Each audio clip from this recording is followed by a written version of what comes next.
Iris Colby had spent 8 months since her husband died, learning exactly how far a 10-pound sack of flour could stretch, which store owners in Millhaven would extend credit without making her feel the weight of it, and which ones would find reasons to look past her shoulder when they told her no. She was 26 years old, and she had grown very good, very fast, at walking into rooms as though she had every reason in the world to be there. She came to Whitfield's general store on a Tuesday morning in the second week of October, when the Saskatchewan prairie had gone the color of cold ash overnight, and the first real frost had laid itself across the grass like a quiet warning. She came with Owen's hand in hers, and a tin of her own baking tucked under her arm, and she had rehearsed what she intended to say for 3 days before she said it. Amos Whitfield was 47 years old and had owned the general store on Millhaven's Main Street for 7 years, having worked his way from a stockboy position in a hardware store in Guelph, Ontario, to a hired hand on a farm outside Regina, to this, a modest, well-kept establishment that smelled of cedar and lamp oil and dried herbs.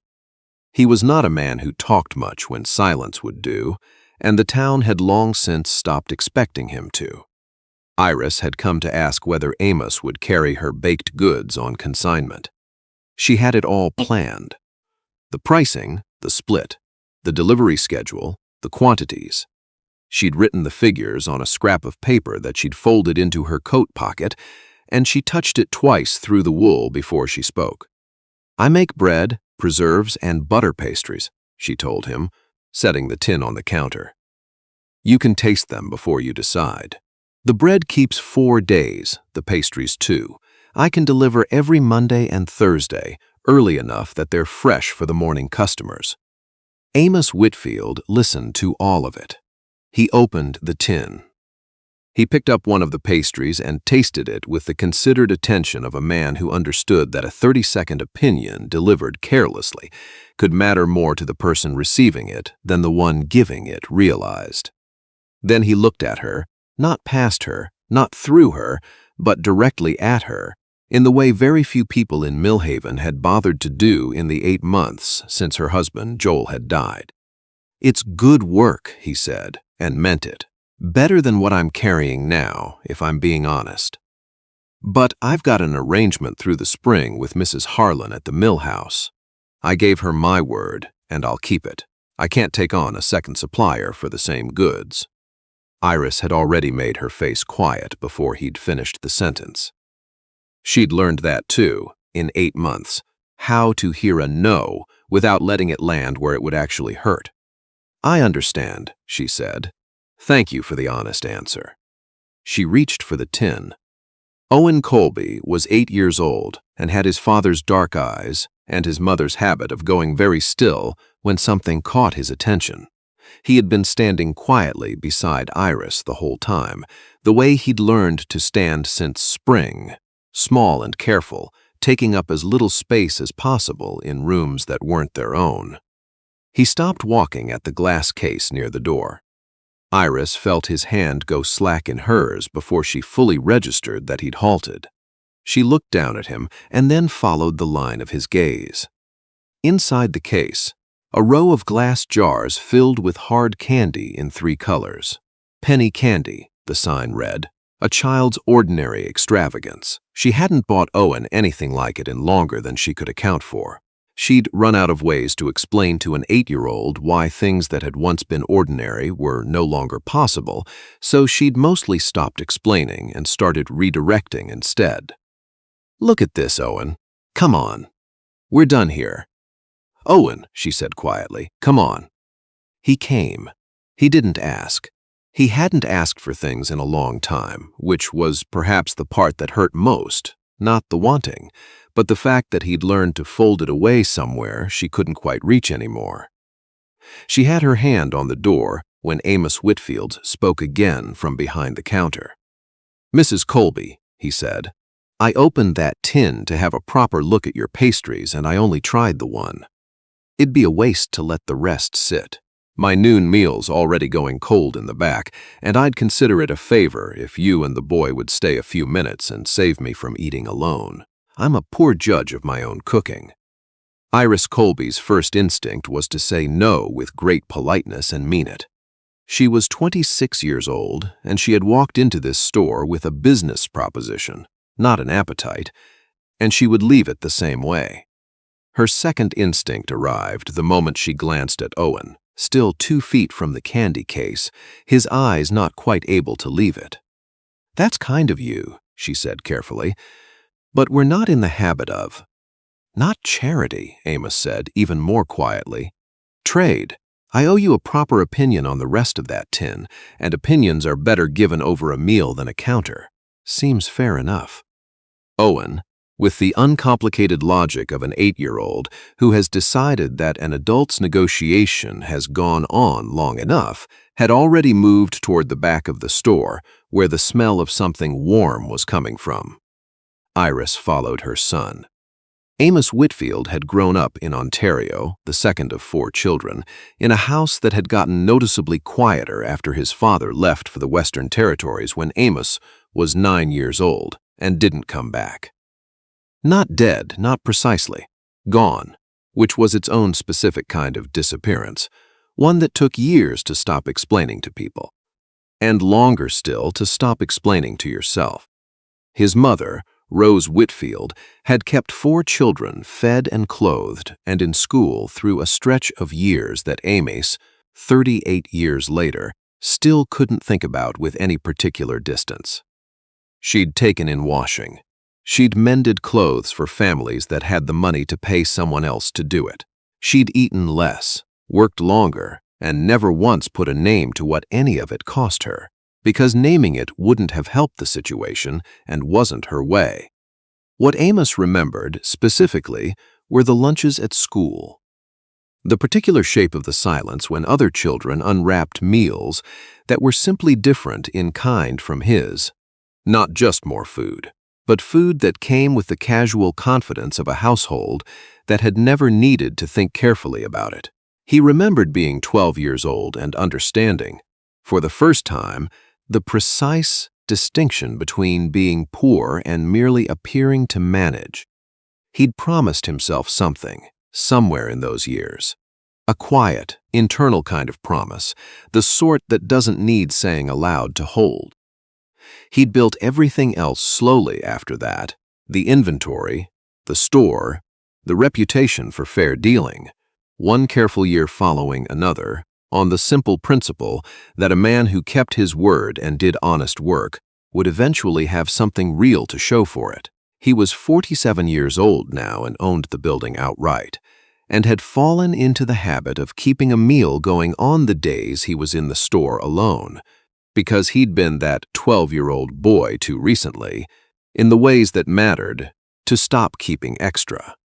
He hadn't known Iris Colby before that Tuesday morning. He'd registered her once or twice at the post office, the particular quality of stillness in her posture. The posture of a person who has learned to make no request of a room that they don't strictly need answered. He'd seen Owen go quiet at the candy case and had understood, without needing anything further explained to him, everything the boy's expression was doing its best not to say. He had spoken before he'd properly decided to. The decision had arrived before it had finished forming. What followed over the next 3 weeks was a things Iris noticed clearly and said nothing about, because saying something would have required her to acknowledge it, and acknowledging it would have closed the door on the only working arrangement she had. Amos Whitfield found reasons to need things done. He needed labels written in a clear hand for 32 jars of preserved goods.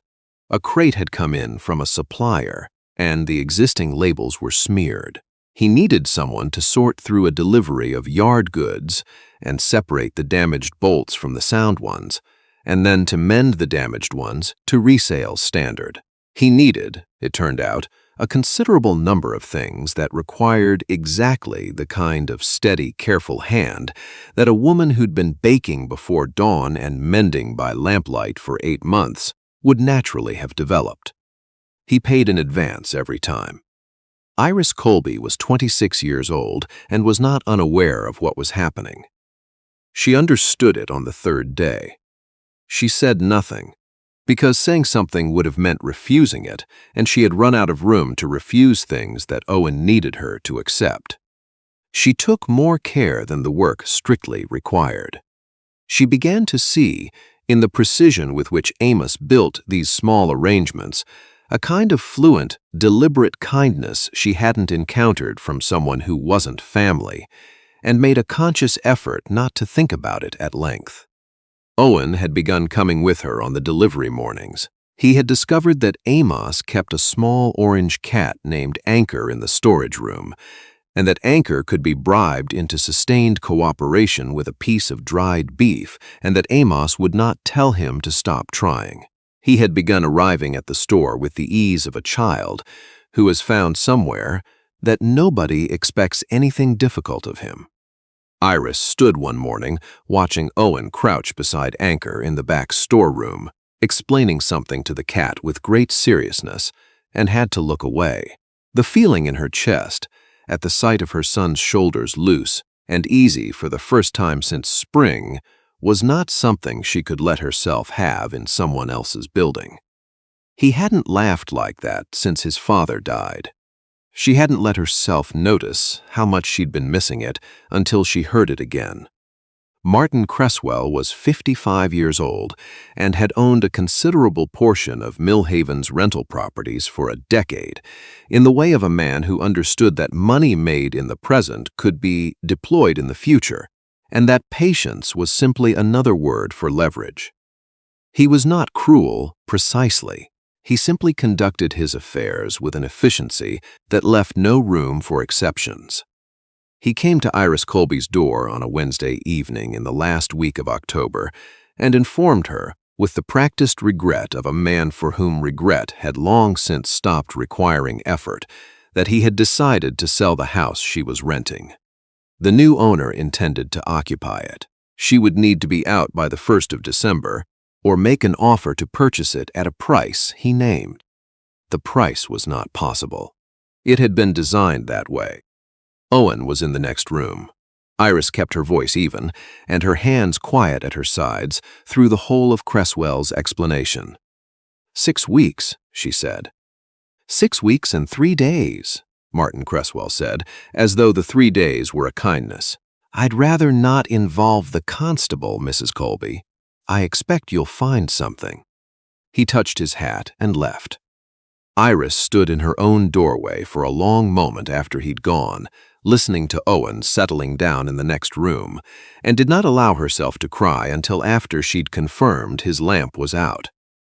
She found out about Amos Whitfield's visit to Martin Cresswell's office before he'd had the chance to tell her himself. Millhaven was a town of 412 people, and it was not a place where a man walking into another man's business on a Thursday morning could expect the information to stay between the two of them past Friday.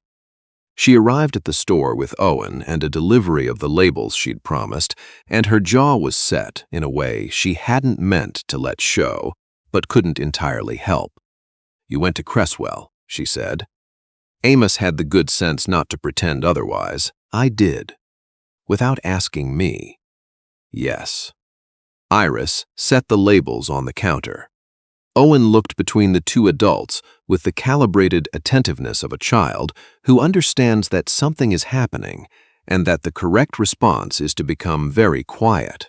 After a moment, he went to the storage room to find Anchor, with the discretion of someone older than 8.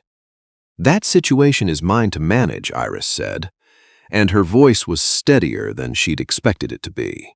"It's my name on that lease. I am 26 years old, Mr. Whitfield, not a problem to be handled quietly while I'm looking the other way." "I know that," Amos said. "Then why?" He was quiet for a moment, not assembling a justification, organizing the truth. "Because Owen mentioned it," he said finally. "Not to me, to Anchor. I was in the back storeroom and didn't mean to hear it. He was telling the cat that you'd been awake all night and that he didn't know what was going to happen to your house." A pause. I reacted to that instead of to the question of whether I had the right. Iris looked at him a long moment. I have kept every part of my life together for 8 months, she said, and now her voice was precise and careful the way things are when they've been held carefully for a very long time. I've baked bread before 4 in the morning when the stove wouldn't draw right and the flour bin was low. I've gone without meals on the days Owen's portion needed to stretch further and told him I'd already eaten while I was working. I've held all of it steady with my own 2 hands, and I won't have you walk in behind my back and make arrangements as though I'm someone who can't be trusted to manage her own affairs. You don't know what it costs a person to hold on to that last bit of control when everything else has already been taken from them. This story has already found its way to places I didn't expect when I first sat down to write it. Readers in Ontario and British Columbia, in the Alberta foothills, out in the Maritimes, and in corners of the world far beyond Canada's borders that I'm only starting to learn the names of. If Iris, Owen, and Amos are keeping you company tonight, a like helps more than you might think. And leave me a comment telling me where you're watching from. I read every single one. Because something was about to happen at Iris Colby's front door that nobody on Millhaven's Main Street would forget come spring. Amos Whitfield was 47 years old and had not been in the habit of apologizing since he was much younger. Not because he thought himself above it, but because he'd learned to think carefully before acting and had rarely needed to. He found himself now in the unusual position of having acted before he'd thought, and of knowing, clearly and without much excuse available, that he had been wrong. "You're right," he said, not as preamble to something else, simply that. Iris waited. "I should have asked you before I did anything. I knew it on the ride over, and I went anyway because I've spent 38 years knowing what it looks like when a child lies awake, scared about something they can't fix, and I let that override your right to decide how your own situation gets handled." He set his hat down on the counter, slowly. "That wasn't my call to make. I'm sorry for it." The silence between them lasted long enough that Owen drifted quietly back toward the storage room, understanding somehow that this was a conversation that needed to finish itself without an audience. "What did you say to him?" Iris asked finally. "I asked what his terms were and whether he'd consider a different structure. I didn't offer him money. I don't have the right to settle your debts, and I wasn't going to do it without your knowledge. Questions only." Amos paused.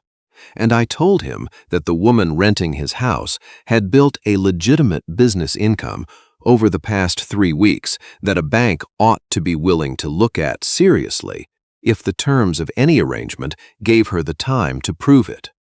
"You should have brought that to me first," Iris said. "I know it.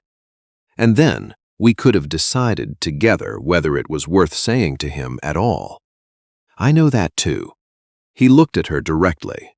"What I told Cresswell wasn't an arrangement. It was a question. The answer to whether any of it amounts to something still belongs entirely to you. I should have made sure it started with you, and I didn't, and I'm not going to explain that into being anything other than what it is." Iris sat with that a long moment. The apology had no corners left to push against, which made it harder to stay angry at and considerably easier to think past. "Show me what you know about the bank's lending terms," she said at last, "and whatever Cresswell said to you, and then we do whatever comes next together, or we don't do it at all." Martin Cresswell came to Iris Colby's house on a Wednesday morning in the first week of November, with a constable of the Northwest Mounted Police at his side and a folded notice in his coat pocket, 3 days ahead of the deadline he'd originally given her. He cited a shortfall in his own accounts that had accelerated his timeline. He cited it with the tone of a man for whom acceleration was a technique as much as a circumstance. Iris stood in her own doorway with Owen's hand tight in hers. Owen was 8 years old and had not eaten his breakfast that morning. He'd been awake listening to his mother sit very still in the kitchen the night before, which was the sound she made when she was thinking through something she didn't want him to hear. "I'll need the property vacated by end of week, Mrs. Colby," Cresswell said, "or I'll be forced to proceed formally. I'd rather not do it in front of the boy." "Then you should have come on a day he wasn't home," said a voice from the lane. Amos Whitfield was 47 years old and had ridden into town at a pace his horse hadn't been asked for in some time. He was carrying a leather document case under his arm, his hat still dusty from the ride, and he had clearly not stopped to consider whether he looked like a man withstanding in this situation, because he'd decided that was secondary. He came to stand level with the door and not a single step in front of it, beside Iris, not ahead of her. She noticed, and it mattered. "Mr. Cresswell," he said, "I'd like you to look at something before you finalize your position." He opened the case and handed Cresswell a stack of papers. 5 signed purchase orders from the Millhaven Hotel kitchen, the schoolhouse, the NWMP detachment mess, and 2 ranch households north of town, each committing to a regular weekly order of baked goods from Iris Colby's kitchen through the end of spring, quantities and prices specified in her own handwriting. "That represents committed income across 6 months, Amos said. Regular, documented and signed by parties whose credit standing in this town you know as well as I do. Mrs. Colby took those orders herself, on her own terms, over the past 2 weeks. What you're looking at is what this woman's work is actually worth when someone gives it the room to prove itself." Cresswell studied the papers.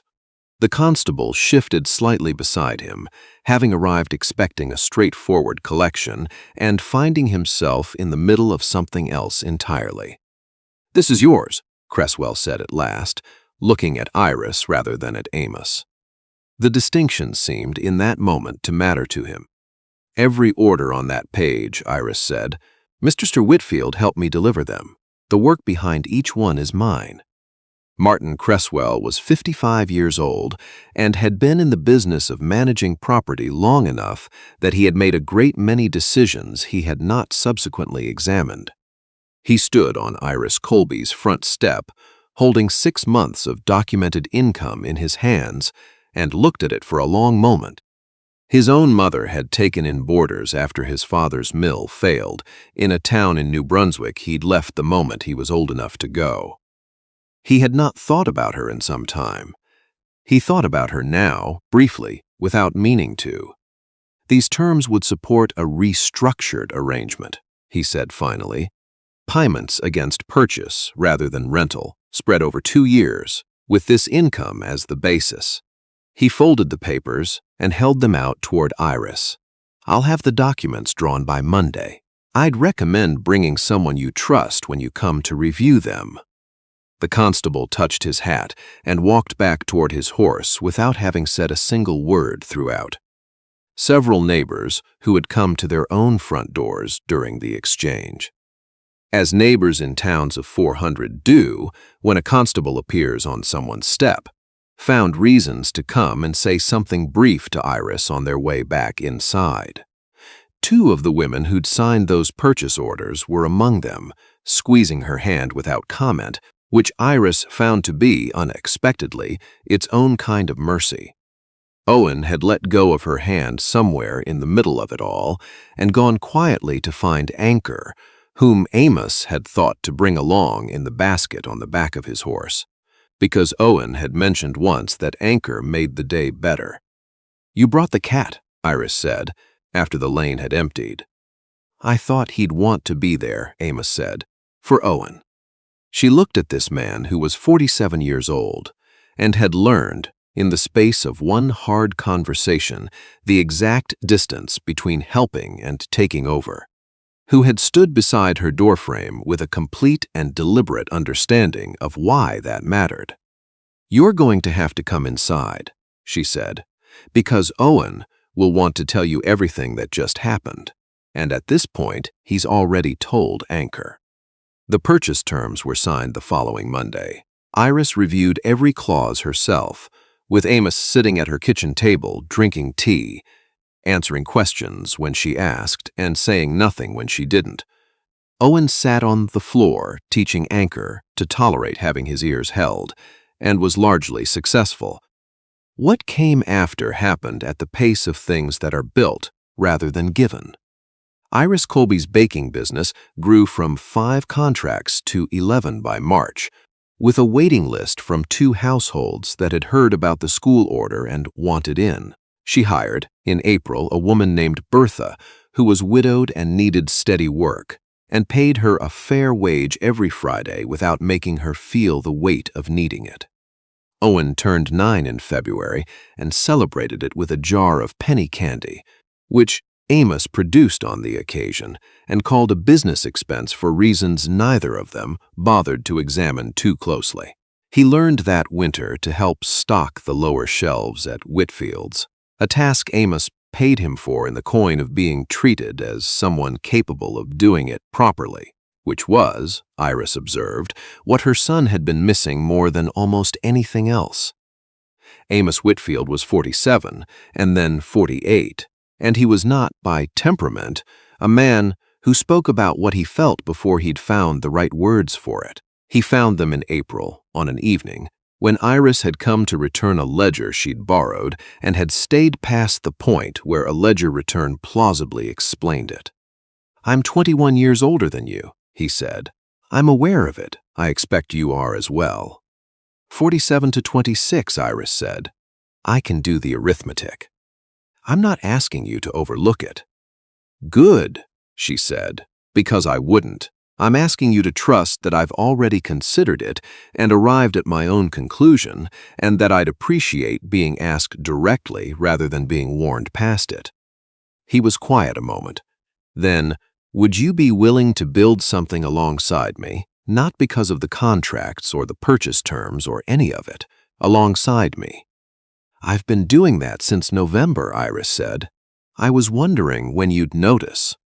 They married in June, in Millhaven's small Anglican church, in a ceremony attended by most of the town, including Martin Cresswell, who appeared to have decided that attending was both a sound decision and a personal one, and who spent the reception in a conversation with Bertha about property management in a way that seemed to surprise both of them considerably.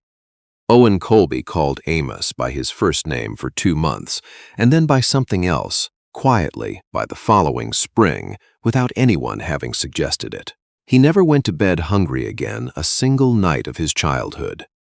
A fact Amos made certain of every day, with the quiet, permanent persistence of a man who knew what hunger remembered of a boy, and who had decided, at 9 years old in an Ontario house gone silent, that he would not pass that particular knowledge forward.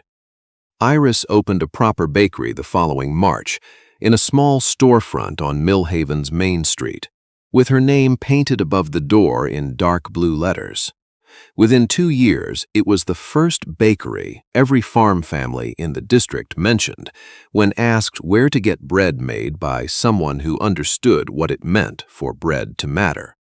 She kept on the wall behind the counter the first purchase order she had ever signed, the one from the hotel, in her own handwriting, for 6 loaves a week at a price that was fair and negotiated and earned, not because the amount was remarkable, but because it marked the exact day that someone had first paid for her work on its own merit. She had made herself a quiet promise, standing at her kitchen table with Owen asleep in the next room, and her hands still unsteady from the morning at the door, that she would never forget the difference between being paid and being pitied.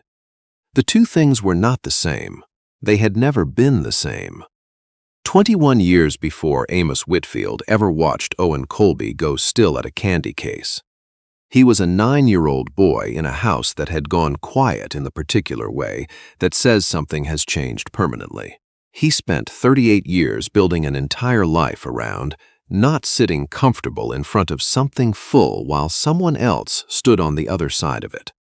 What he hadn't counted on was that the woman who walked into his store with a tin of her own baking and a rehearsed speech, and a jaw set firmly against the possibility of being pitied would be the person who taught him that the thing he'd been working toward, in all those careful years of right dealing, wasn't someone to give something to.